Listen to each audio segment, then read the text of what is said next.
Please stop pushing. I can't take this anymore. The concert venue is packed tight. A man behind me keeps pressing into my backside. I'm wearing a mini skirt today with a thong underneath, and it only makes the situation worse. He lifts my skirt and presses himself against my hips. As the atmosphere heats up, someone in front of me slams into me, and I stumble back a step. My body stiffens as I feel like something just slid inside me. My name was Mandy Cox, and I was a diehard fangirl. I wanted a celebrity to notice me, so I dressed for attention. I wore heavy makeup and made sure nothing about me went unnoticed. My low-cut top revealed a wide stretch of skin, and my chest bounced with every step.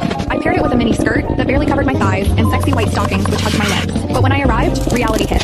The concert venue was packed so tightly I couldn't move, and the crowd swallowed me whole.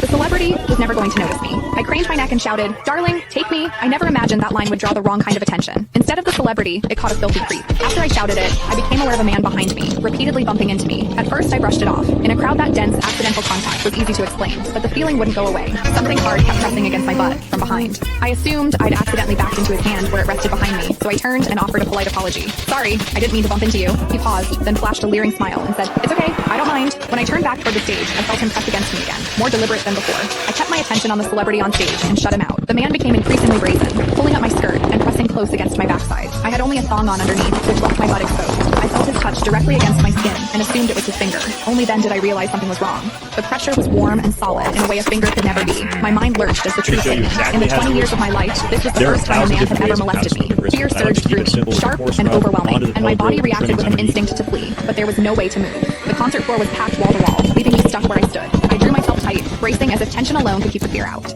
As I did, my hips closed around the man's so-called finger, trapping it between my cheeks. An unfamiliar sensation followed, and warmth rose to my face. What confused me was that I didn't recoil from it. There was a muted comfort to it, and against my will, it sparked a faint sense of expectation. The man behind me seemed to take it as a signal. He moved in closer, repeating the motion until the intrusion was unmistakable. I had lived a sheltered life as a college student, and now I was being toyed with by a stranger, while surrounded by people. Shame surged within me without warning. I felt the urge to sob, but my throat closed, and my voice deserted me. Worse still, the pressure forced my thong inward and sent a restless, trickling discomfort through my body that wouldn't fade. A quiet, involuntary sound escaped me, and the embarrassment followed instantly. I gathered myself and strained to suppress it, holding it down until my throat tightened. The blaring music and the screams around me drowned everything out. With every eye fixed on the stage, no one was aware of what was happening to me. At the same time, the intensity continued to rise, touching something deep inside me. I bit down on my lip as cold sweat traced my spine. My awareness was tipping back and forth between humiliation and a pleasure I couldn't bring myself to name. I knew I couldn't take it anymore if it continued, so I turned sharply to face the man behind me.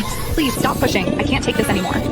When I finished speaking, the man leaned toward me and whispered in my ear, "Is it exciting, the way I'm pushing against you?" The shame was overwhelming, and I was on the verge of crying. I'm a virgin. I've never done that kind of thing. Please, let me go. He didn't stop. Instead, his gaze burned deeper as he seized my waist, the pressure growing stronger. "You're really a virgin? Then let me show you what it feels like to be a..." Click the link in my bio to get the full story for free.